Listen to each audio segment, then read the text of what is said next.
So you're now no longer are you necessarily keeping those private files in some file cabinet that's locked in the basement of the house. It's on your laptop, and it's then therefore up here in this cloud that exists above us, right? It's no longer in a physical place. I'm gonna take you on a ride. We're gonna burn through the night. Why you're so salty? I'll still take a bite. Okay, we can take my Lambo. I'll put on a tight show. You sure you can handle? We be faster than Django. I'm gonna take you on a ride. Hey there, Rex. Good to see you. Ready for a great show? I've been waiting for a great show for a long time. We'll try to pull it off today. I'm sure this episode is going to be dynamite. Then let's get started with America First.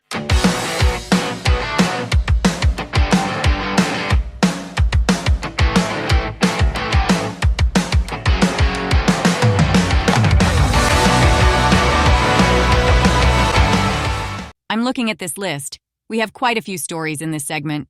Let's not waste any time and get started. What is Disabled Voters for Harris? This? Why are y'all voting for Kamala Harris? I don't want to lose my rights. Like, I'm a trans man and I'm gay and I have been pregnant and I've had an abortion before and I don't want to lose that. No, not that kind of disabled. We're talking about physical disabilities. The concept was good, but it definitely fell flat. And there's no coverage of this except for one source, the 19th News, which is a very reputable source. So what's the story? They announced they were having a Zoom call for people with disabilities. And, well, it wasn't exactly what people thought it was. Terry Lee Hudson, who suffers from spina bifida, an autoimmune condition, was thrilled when she first heard about the Disabled Voters for Harris Zoom call. She was quoted as saying, "I mentioned excitedly to a friend that I had some questions prepared. I was hoping this was going to be that sort of thing." But it turned out to be something quite different. Instead, over the course of 2 hours, organizers and panelists gave instructions on how to vote with a disability, encouraging viewers to explore options like curbside and absentee voting. Despite being asked numerous times by attendees, organizers refused to discuss policy. Terry was frustrated, saying, "I'm just sitting here like, why are you acting like we are all 100% brand new? There are politically active disabled people. It bothered me that this was going on this weird assumption that we don't know how to vote. That's a completely different thing from talking about the candidate and the platform and why we should be for Harris."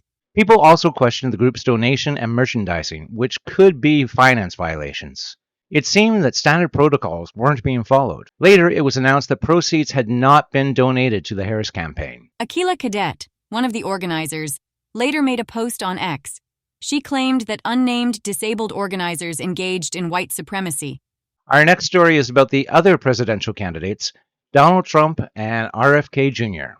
There was a story going around that Trump was seeking RFK Jr.'s endorsement. He also got quite angry with Joe Rogan for his praises of Kennedy. Many thought that was a bad move for Trump. I'm not sure if Trump is really that desperate for RFK's endorsement after the latest bombshell news. What bombshell news is that? Well, it all started about 10 years ago with a bear, a bike, and a mystery in Central Park, New York. A bear cub is discovered dead in, of all places, Central Park, an apparent case of animal cruelty. It's obviously very difficult for me to say with, true certainty what happened with this bear. I have to go on sort of what is the likelihood or the probability of. A worker here at the park stumbled across the body, a 3-foot-long body of a bear cub. My theory is that it seemed like it was old enough to make it down from upper counties in New York or over from Jersey, because Morristown in that area has a lot of problems with bears, so my guess is it wandered over from there. Officers also dusted a bike parked near the bear carcass for prints. Officers say it had several markings on it that it had been injured, Derry and Steve, so that'll be one of the clues they'll be trying to figure out how it died and, of course, who dumped it here. That's a weird story. Did they ever find out what had happened? They did indeed. The truth of the mystery was revealed just a couple weeks ago on X. So, what happened? Who was the culprit? I was taking a group of people falconing up in Goshen, New York, up in the Hudson Valley. Just a quick FYI, falconing is usually known as falconry. It means you're hunting using a falcon to kill and retrieve the prey. Anyways, the story gets stranger from here. A woman in a van in front of me hit a bear and killed it. a young bear. So I pulled over and I picked up the bear and put him in the back of my van because I was going to skin the bear, and it was very good condition, and I was going to put the meat in my refrigerator. Wait, Kennedy? He was going to eat it? And at the end of the dinner, it went late, and I realized I couldn't go home. I had to go to the airport. And the bear was in my car, and I didn't want to leave the bear in the car because that would have been bad. That would have been bad? There is so much that is bad so far. There had been a series of bicycle accidents in New York. They had just put in the bike lanes. And saw a couple of people that got killed. I had an old bike in my car that somebody had asked me to get rid of it. I said, let's go put the bear in Central Park and we'll make it look like he got hit by a bike. Good cover-up. The perfect crime. The next day, it was on every television station. It was the front page of every paper. And I turned on the TV and there was like a mile of yellow tape and there were 20 cop cars. There were helicopters flying over it. And I was like, oh my God. What did I do? I think that's the question everyone is asking now. Kennedy, what did you do? Why did he confess? Apparently, the New Yorker had the story and was about to publish it. Kennedy thought it would be a smear job, so he thought it would be a good idea to put out the real story before they could get it out there. The real story is better? It all sounds pretty bad to me. It's bizarre, that's for sure. I think my favorite part was when RFK posted this video. He commented, "Looking forward to seeing how you spin this one, New Yorker." I don't think they have to spin anything. I was just kind of picturing the phone call between Trump and his advisors when this came out. Did you get Kennedy's endorsement yet? See what? What story? He did what? He picked up a roadkill bear? Okay, that's a little strange. What? He was going to eat it? He left the bear in Central Park? Why? Oh, yeah, maybe we'll hold off on that endorsement. That's a surprise. What's that? No calls from Gavin Newsom. I don't think Gavin cares when we do it to Trump. You're right. I hear there's more going on in Dolton. I was afraid you were going to say that. There's so much going on there. Lori Lightfoot released her initial audit of the village. We discovered a lot. What did we discover? The village's fiscal year runs from May 1st to April 30th. By law, each year they are required to provide a financial report. However, as you can see here, Dolton has not submitted a report for 3 years. My goodness. The general fund, the day-to-day operational money, has drastically declined. We can see here that 2022, it was $5.6 million. 2023, it dropped down to $2.66 million, and it's currently at negative $3.65 million.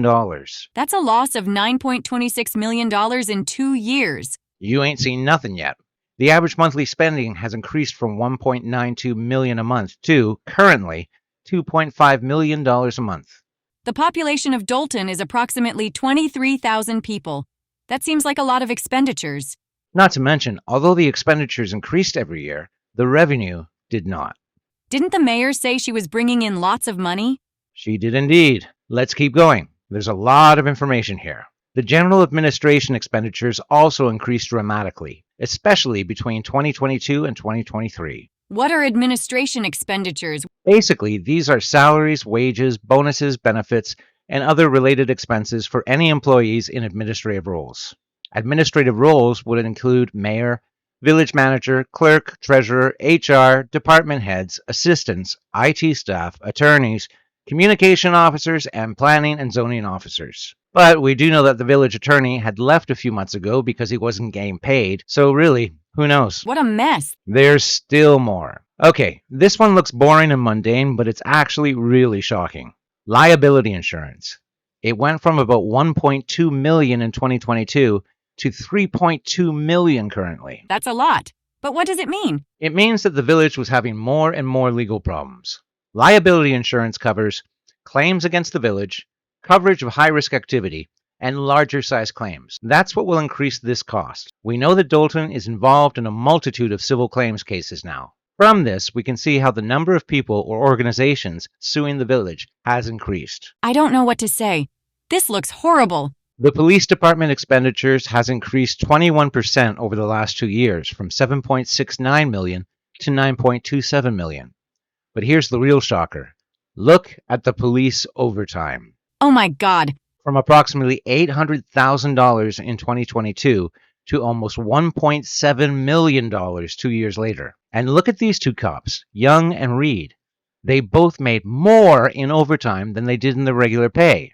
And even the deputy chief made quite a bit of money in overtime, even though he's not even eligible for overtime.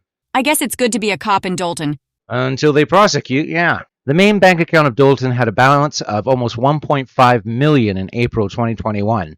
Now the balance, $715,000. This is getting repetitive. Last one, I promise. Credit cards. The village had access to a total of 6 credit cards. Here's a quick look at some of the purchases. $42,000 spent at Amazon in one day. Wayfair Furniture, almost $8,000. And a crapload of travel expenses. I'm getting dizzy. This is too much. All right, let's leave it at that. As mentioned yesterday, we'll be doing a full report on Dolton over the next few days. Wait, hold on. This just came in. The local CBS affiliate for Chicago is reporting that Tiffany Henyard has disappeared. Apparently, she's nowhere to be found. Are we sure about this? I'll be honest, I have my doubts. It hasn't been long enough for someone to be missing. Not to mention, there's been countless times now where I figured she'd run and she still came back for more. There's still more gravy in the gravy boat. I think so. How right we were. I was just about to post this video when, surprise, surprise, Tiffany Henyard has resurfaced. What's she doing? What'd she have to say? She's put together a back-to-school event for the kids of Dolton. As for what she had to say... Y'all looking for me? Y'all looking for me? I told y'all I'm outside. Oh, I stay outside.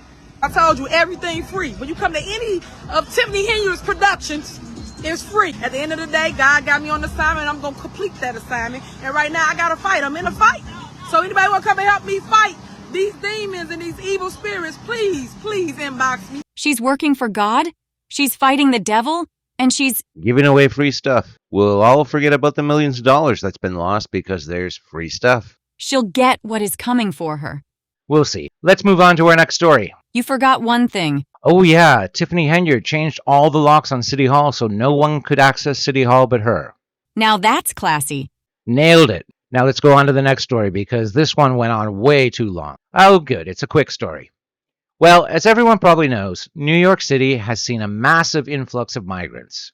Well, it looks like they may have accidentally solved their migrant problem. How? There are torrential storms apparently en route to New York City. As a result of this, the government came up with this strategy. You know that the city is in the target right now, the tri-state area. We're looking at, you have about maybe an hour's notice of what areas are going to get hit very hard. Emergency Management Commissioner Zach Iskel says New Yorkers seeing the worst of this storm will have very little time to tell if things are getting truly bad. If you live in a basement or a ground floor apartment, be prepared to leave your location if flooding occurs. We found out Tuesday at the mayor's urging, New York is even flying its growing fleet of drones overhead in key neighborhoods, using loudspeakers to warn people in multiple languages they need to be aware of the coming weather. Drones will warn the people? That's good. Apparently, though the Spanish warning is so bad that no one can understand it. So only English speakers will understand the drones? That's one way of dealing with the problem. Shall we move on to sports now? Why not?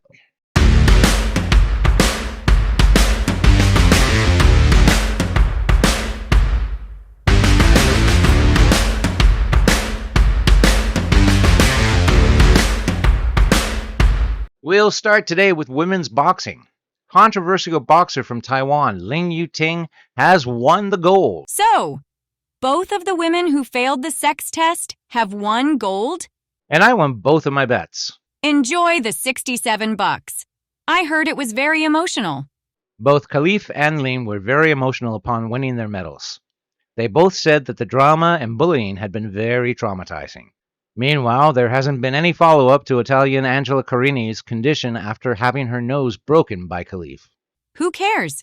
She's just a girl. Exactly. Now let's go on to the China drama. First is the men's doubles badminton. The final game was between mainland China and Taiwan for the gold medal. In China, fans watched the game with high hopes and anticipation. We have exclusive video of the televised coverage of the match from China. What was that? China blacked out the coverage. As you may know, China considers Taiwan as part of the country. Not independent and definitely not its own country. It doesn't even recognize the Taiwanese flag. Wasn't there something about the movie Top Gun in China? Yep, Top Gun Maverick wasn't released in China because Tom Cruise was wearing a jacket with the flag of Taiwan. That's not the only Taiwan news from the Olympics, though. You're right. A spectator holding a sign routing for Taiwan had it forcibly taken away from her hands and ripped up. It was also reported that Olympic security was not allowing spectators to enter the venue with Taiwanese flags. However, Chinese flags were allowed. Yeah, if there was a medal for bullying, I'd say China gets it. Can we look at the breakdancing event? It's called breaking. Breakdancing has become an official medal event. Philip Kim from Canada scored the gold medal with his crazy wild performance. I heard something about Australia. Let's just say it wasn't their shining moment. Here's Australian Rachel Gunn, who scored a whopping 0 votes in all of her performances. I think a performance that bad deserves a medal of its own. Indeed it does. Let's finish up today with world news. We have a few stories there.